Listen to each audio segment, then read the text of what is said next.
Following Queen Elizabeth II's death, family, friends, dignitaries, and state leaders from all over gathered for her funeral service at Westminster Abbey on Sept. 19, 2022. Among the mourners was Prince Andrew's ex-wife Sarah Ferguson, who was seated alongside their daughters and other members of the royal family.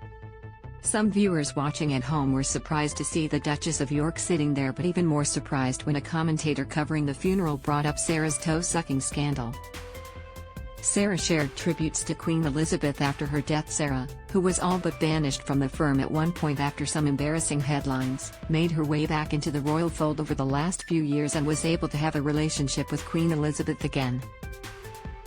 Following Buckingham Palace's announcement that the monarch had died peacefully at the age of 96, the disgraced prince's ex took to social media and paid tribute to her former mother-in-law. "I'm heartbroken by the passing of Her Majesty the Queen," Sarah tweeted.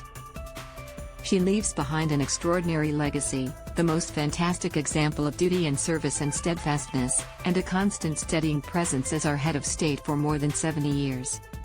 In another tweet she wrote, "I will miss her more than words can express." Commentator brought up toe-sucking scandal as Duchess arrived at funeral. Queen Elizabeth's former press secretary Dickie Arbiter provided commentary for a local news channel in the UK, along with broadcasters Alison Langdon and Karl Stefanovic.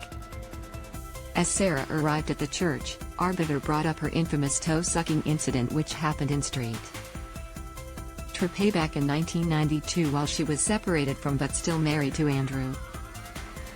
Arbiter reminded viewers how the late Prince Philip never forgave the Duchess for the embarrassment she caused their family at that time.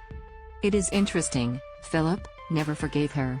He never forgave her for the pictures that appeared in the newspaper when she was in the south of France with her so-called financial advisor having her toes sucked," Arbiter said for the Daily Mail. His comment garnered nervous giggles from his stunned colleagues. Finally, Langdon replied, "I wasn't going to say it.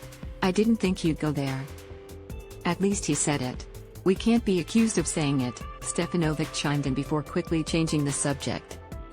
The Queen's corgis were left to Sarah and Prince Andrew in the days after the monarch's death. It was reported that her beloved corgis would go to Andrew and Sarah. The corgis will return to live at Royal Lodge with the Duke and Duchess.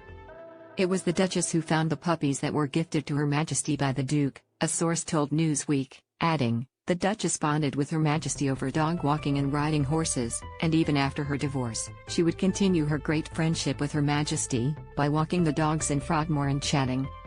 The pups, Mick and Sandy, were on hand to bid a final farewell as the Queen's casket arrived at Windsor Castle for the committal service following her funeral. Touching video resurfaces showing Queen Elizabeth II naming all of her corgis.